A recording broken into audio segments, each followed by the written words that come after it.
All right, this is Cubby here. I am going to be give my thoughts on Runway SA 22, and this is my second time doing this because the first time I was my screen was just on my capture was just showing my what was on my game, which was just the pause menu instead of actually showing my screen for what I want to talk about. So we are doing this round two. So yeah, I'm just gonna go through my run, talk about some stuff, look at some other runs, look at some huts that Sinar has, and yeah.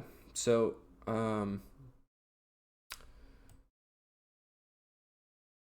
yeah. So in terms of version differences, you can play on J or NTSC. I don't know if anyone has PAL. Let's see. My shit will load.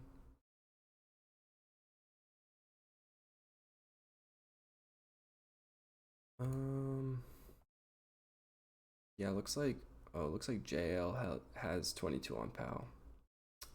Cool. So, but most people play on NTSC or J. So, NTSC is slightly favored in that you can get TNS, which means you can get completes on the you can get a complete on the throw, but the game won't register. It won't show you the ending cutscene, and it won't save your time, but it still counts. So, and I'll show a TNS later. So anyways, so I played half on J, half on NTSC. And I'm playing in wide. I think the earlier runs playing full. I don't know if anyone has cinema, but I think most people play in wide. You're either using 2.2 or 2.4. I use 2.2 cruise controlled. I think some people use 2.4. I think Kaki's does manual 2.4. Not sure. So whatever you prefer. You're gonna watch the first cutscene.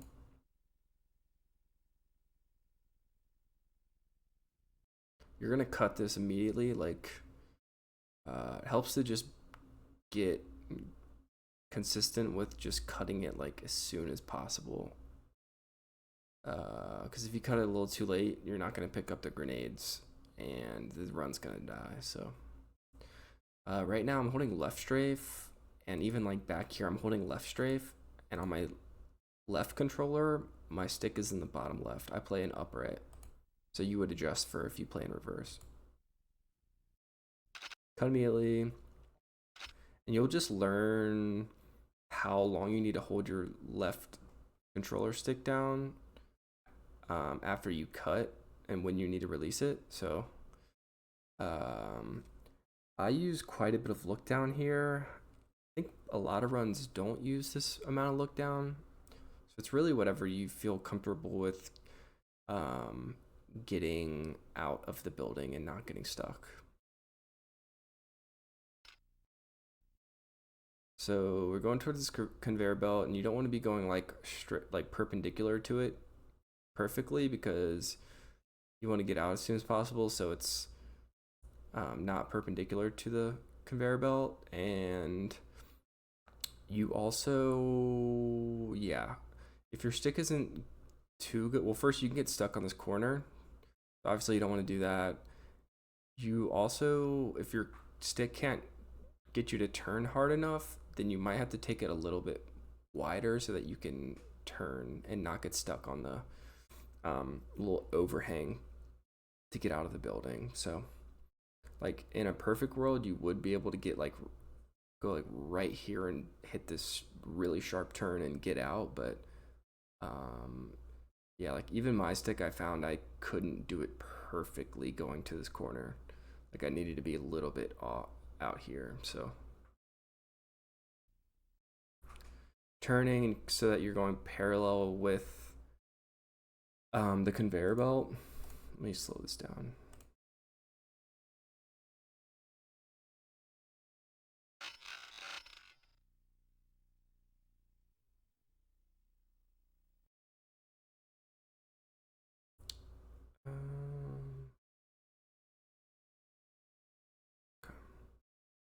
So yeah, this is where you can get stuck on this, like getting out. And yeah, I mean, it's hard to, what I found is like this amount of look down and just hoping I'm not too far to the left or right. And I'm like parallel with this conveyor belt, so I'm going straight out. Because if you turn too much to the right or left, you'll get caught. And uh, if you're playing with splits, you'll notice that getting like caught even a little bit will lose you like 0.2. So if you find that like you really want to be getting out clean, if you see really any sort of stuckage, you should just restart. At least in my opinion. Like obviously you can have like a clean rest of the run, but I found like you do lose a good amount of time if you get stuck even a little bit. Like you can still get stuck a little bit and get out, but yeah, if you notice you're getting stuck, you should just, in my opinion, restart. And one thing I didn't know and I needed to fix was um, before I was coming out and I was waiting till I got to like the bottom of this ramp to turn. But as soon as you like cross this threshold, you can start turning towards the door. So like cross the threshold and now I'm turning towards the door. So I'm not at the bottom yet, but I'm already turning. And turning and looking straight down. And let me talk about the inputs. So you start, by this point, I'm hitting A like here and already switching. And now I start priming my nade like halfway down the ramp. And you can adjust for how you do the throw. But for me, I found it was like towards the top or in the middle is when I would start holding Z, turning and looking straight down. Now you're gonna throw the nade straight down. And I'm throwing this, I'm not 100% sure if holding your stick down all the way affects where it will bounce. It felt like holding the stick all the way down did something, so I would just hold my left stick down when I'm doing this throw. All right, so you've done the throw. Now you're gonna start looking up. And you don't want to look too far up. If you look too far up, you're gonna load the runway,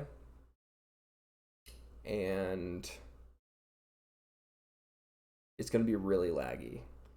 So even for like not necessarily just losing time, but also it makes entering the hut a bit harder because it's just everything is much laggier.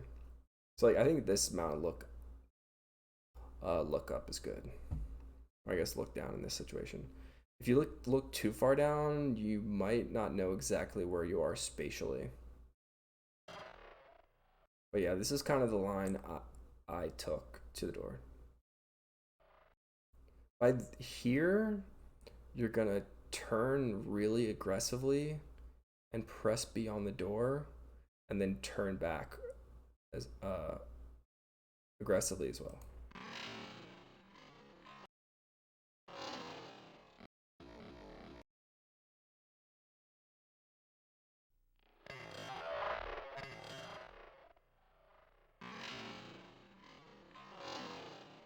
You'll have to play with it. If you turn too hard and you don't turn back enough, you can really rub up on here. And let me play this in full speed. Like I rub up on here a little bit and it doesn't really lose time. Shit, hold on. Like rubbing up a little bit, not really losing time here. Whereas you'll find if you don't turn hard enough back to the right, you'll like really run into this wall and then go in, and you'll notice, yeah, that loses a bit of time. And you also don't want to turn too hard back to the right because you can just run straight into this. So this kind of is just something you need to play and get used to. And even like 50 hours into this grind, I was still yeah, getting stuck here and on the wall as well. Like, it's not gonna be perfect because it's such a dramatic like fling, essentially an aggressive turn. Like, you're not gonna do it perfectly every time. So but you know, when you do get these good door opens, it like really makes the difference. Now let me show you June's run. In this run, June uses the throw against the corner maneuver. This is what I did for 23. And this was like 3 months ago, so obviously not like this still works. So if you want to do it this way, you can as well. Let me mute that.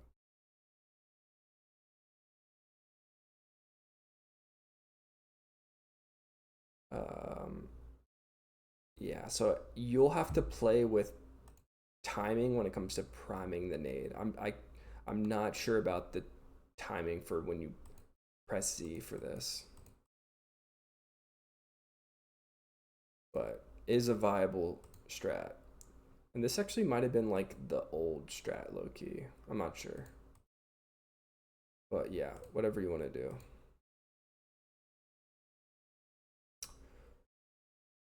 Okay. So once you're coming into the hut, your next objective is you want to get around this corner like as tightly as possible. You don't want to like run into this wall, and you don't want to go too wide.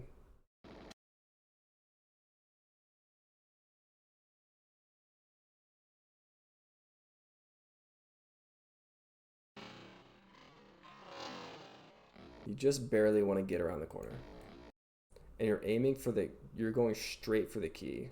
You're not like going out here and then switching strafes, whatever, bumping into it and leaving. You're just gonna go straight for the key. If anything, I might. Actually, it's fine. It's whatever. At this point, I am strafe changing, and I am preparing for the exit. Key turning. Oh yeah, and also I'm like starting to like prime the nade or like throw the nade like here-ish as well. I don't think it's that. Whatever works for you in terms of throwing this grenade. Throw the grenade. My next objective is to get around that corner that I was just getting past when I came in the hut. So really, really sharp turn right. Just want to barely get around it, and I even rub up against it a little bit.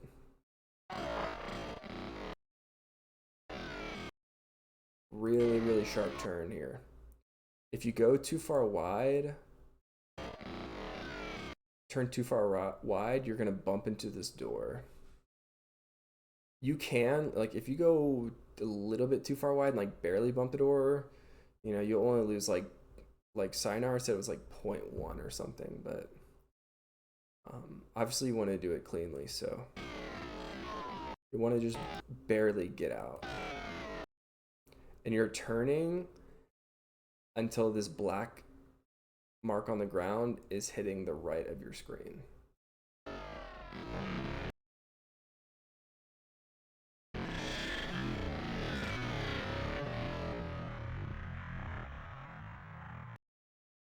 Yeah.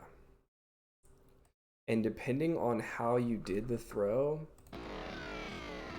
like if you did the corner throw, then obviously you're gonna expect the boost is gonna come from here. Sometimes the boost is like the grenade landed like right at the doorstep or at the door. Mine is here.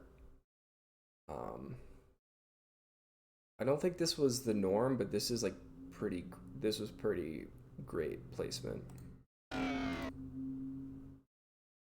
I think there definitely is a luck factor on how the nade's gonna bounce or whatever. So you're catching this boost and you want to just barely, like, again, tight around this corner. Like if it hits you, if you're not ready for this turn, you could, it's gonna hit you and you could go like pretty wide and then adjust, and that's just slower.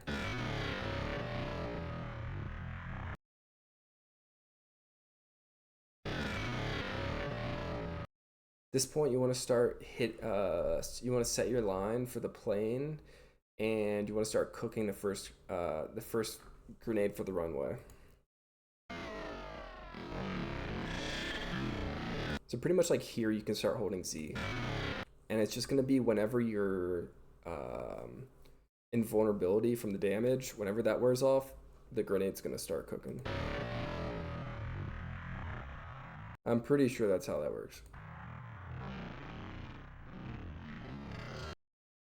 Hope I'm not mistaken. So in terms of this throw here, I do this first one off of look, a visual cue. So, and then I do the second one based on time.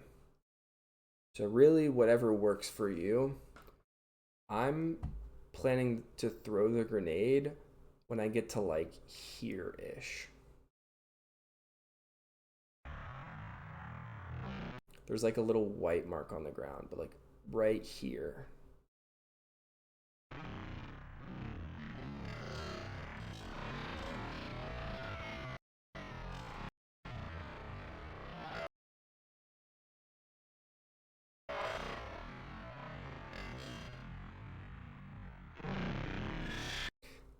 And that's like,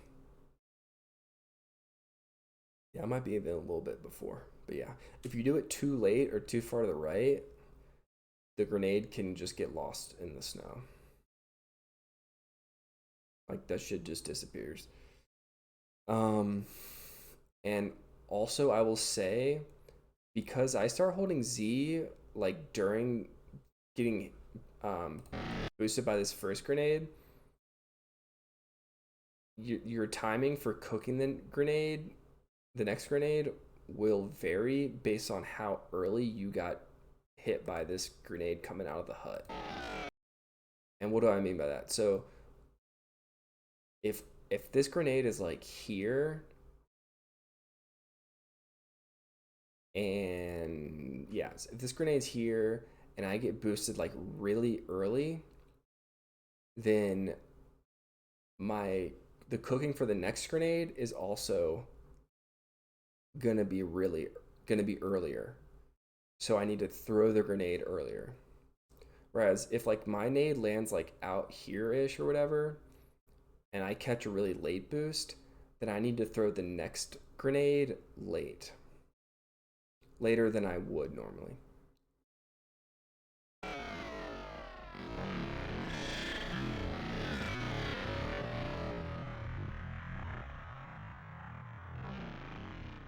So if I get, for example, so if I catch a really late boost from like a nade over here,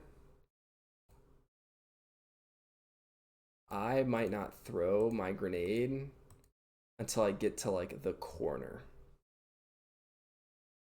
And vice versa. If I get boosted early by the door, I might throw the grenade like here.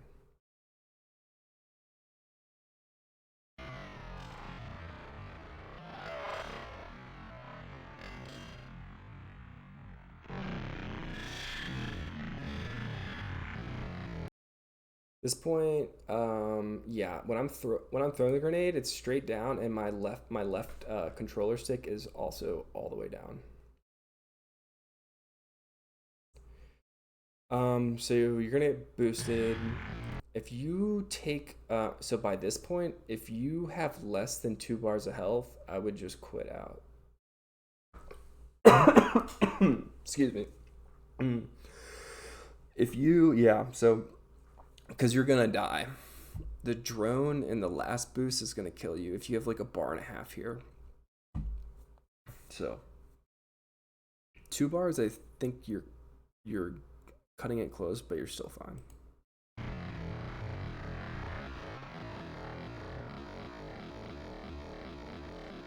Right here, I'm looking up to like make sure my line is okay, but ideally you don't need to do this. Ideally you have a good line, but if you're not sure about your line, I mean, I do it in my run, but I think most runs don't do this.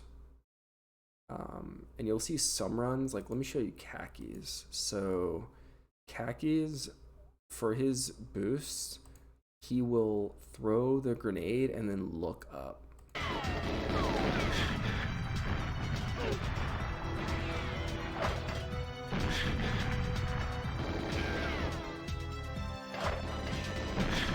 Yeah, he throws it and then he looks up a little bit. So I don't do that. I don't really know what the strat is there, to be honest. If you feel like that, if you like that strat better, you can do that too.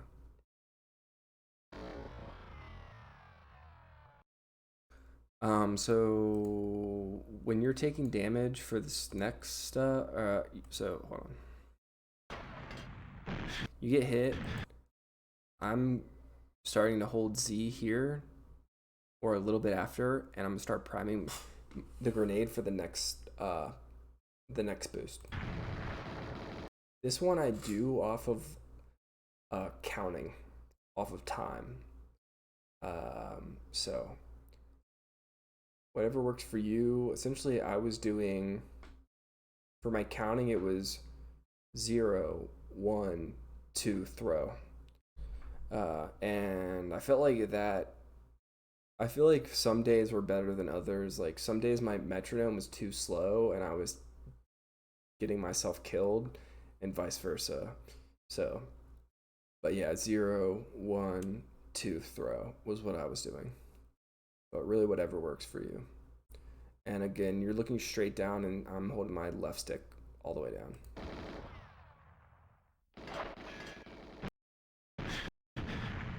All right, assuming this didn't kill you, or didn't put you, I think at this point, let's see. If you're at 1 bar health, I think the drone kills you. If you have a bar and a half, you will be cutting it pretty close, but I think you can still live.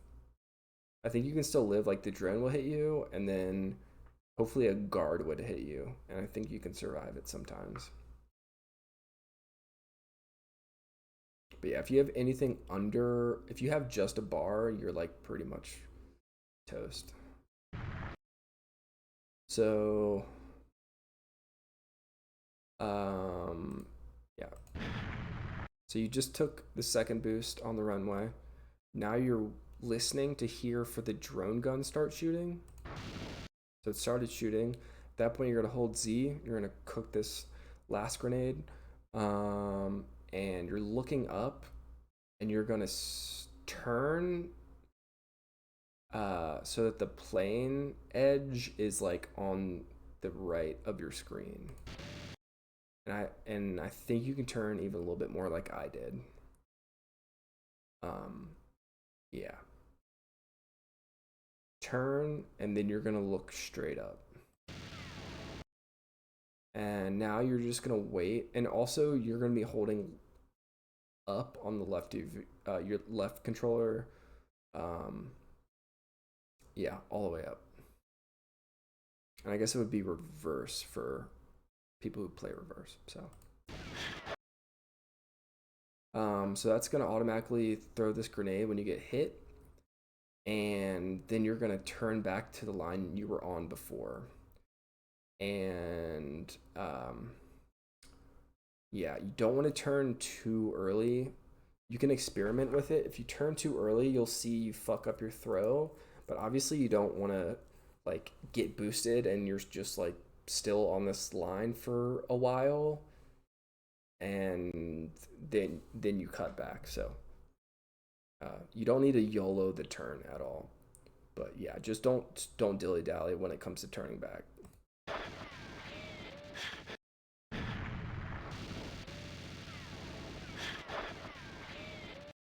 So my line, I'm usually going for, I'm trying to end like here-ish. And I'm looking like pretty much planner. And I think a lot of runs they do a lot more look down. Yeah. At this point, you can get boosted. You can get boosted pretty much at any point up to the plane, up to the ending. So you kind of just have to be ready for what's going to happen, but really you're going to be mashing B like as you get close to the plane. And I did have at least one run where I got 2 boosts here, but it was like just such a fucking wacky, like messed up run that it just didn't matter in terms of getting 22, but it definitely did happen. But usually what will happen is you will either get no boost and you'll just run to the plane and it'll be over, or you will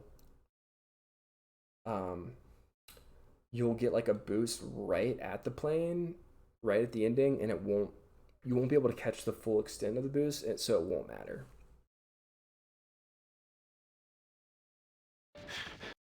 So I got boosted really early. Now I'm mashing B. And this is kind of the lineup for, this is like ideal for what I was doing at least. Like this amount of look up, this position for the plane. So like late boosts could get you, like this is where the B is gonna register and the level's gonna end, but like you can even get boosted here and it just won't matter. And you can hear the battery, whatever the fuck it's called, exploding in the fade out.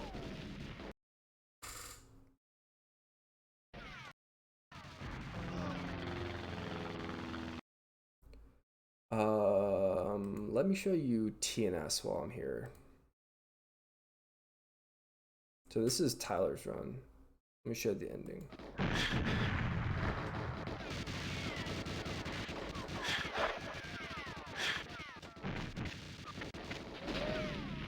TNS? Ah! That reaction's so great. So, yeah, so if you play on NTSC, this can happen.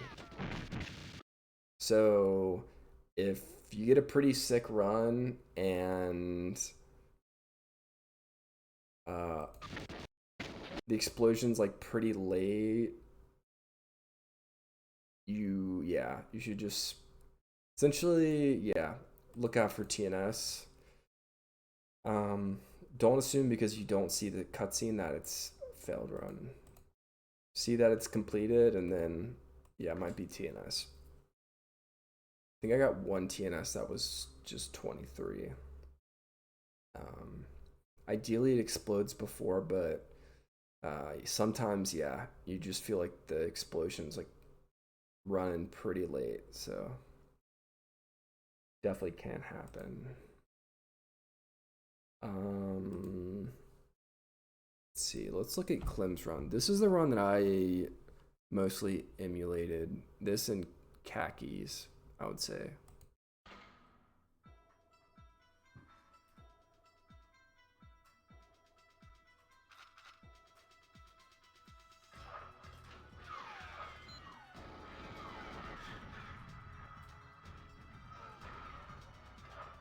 Oh.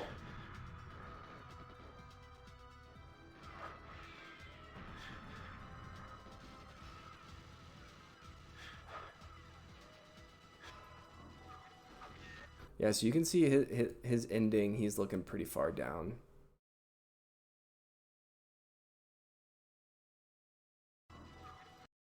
He's looking like way down here. And this is his plane lineup. So like the plane is pretty much, the end is like touching the edge of his screen. Wait, did he play in, now I'm curious, did he play in full actually?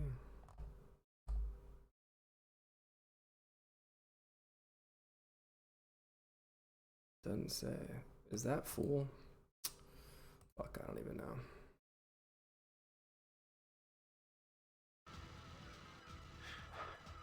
I don't know. I use this lineup and it usually worked, but whatever, I guess. Let's look at Kaki's lineup.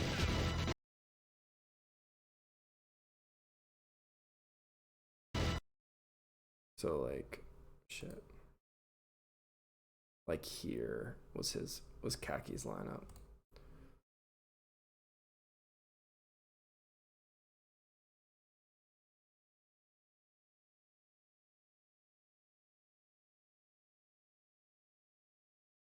This is June's lineup.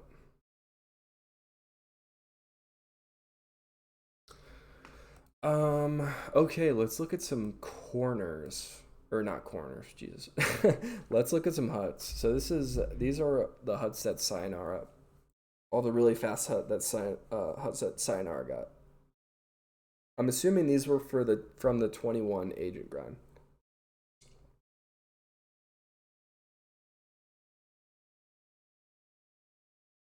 At least some of these. So okay, let's look at this real quick.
So really, the common denominator is just like really, really, like aggressive door opens, and you see Sayonara just like flies into the hut, and then just like really smooth, like especially really smooth exits.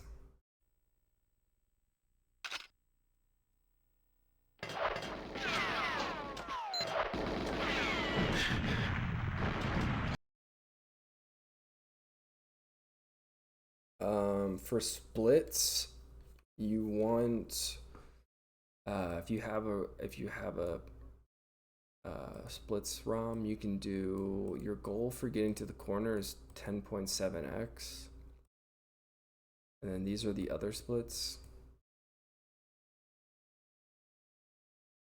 Corner Sayonara, you can lose 0.15 ish and still get 22.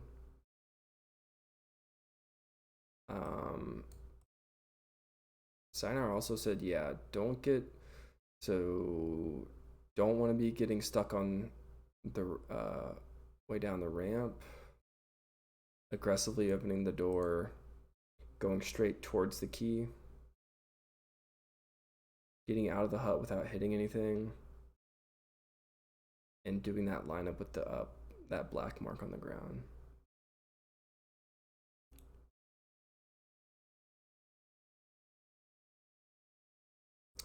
So I think the main thing for that helped me or what I needed to really change is the hut. Just getting a fast enough hut. Because I had like plenty of 5 boost runs where I just was not getting 22 and I was being stubborn. And then I just ultimately had to go back and like really work on my hut to get better. So, and initially I thought I was so worried about how you do this portion right here, like the table portion.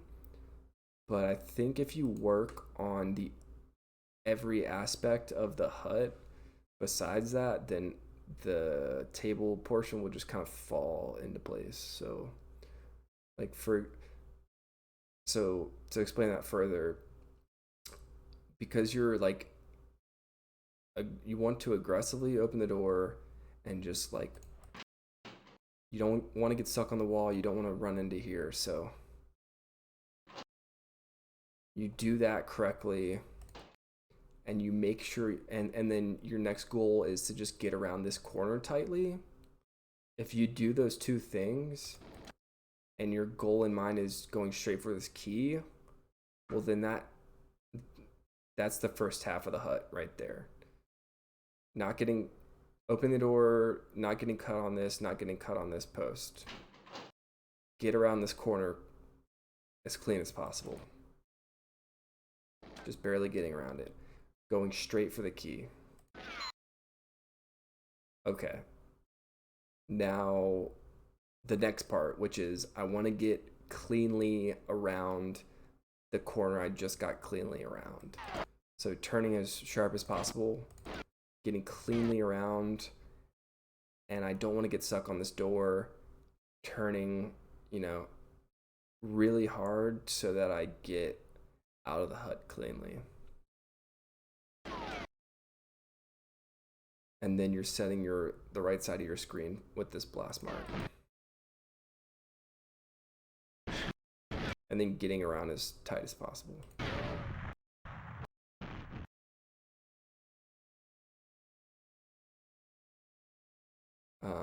Yeah, so once you get like clean enough huts, it's really just a matter of time before you're gonna get that 5th boost. And yeah, I don't really know how often you get that boost. It's hard to say because I did have one night where I just didn't get that boost a single time, and it was hella depressing. The 5th boost, that is. And then like on the session where I got 22, it felt like I was getting the boost every like 20 or 30 minutes. So not sure what to say on that, but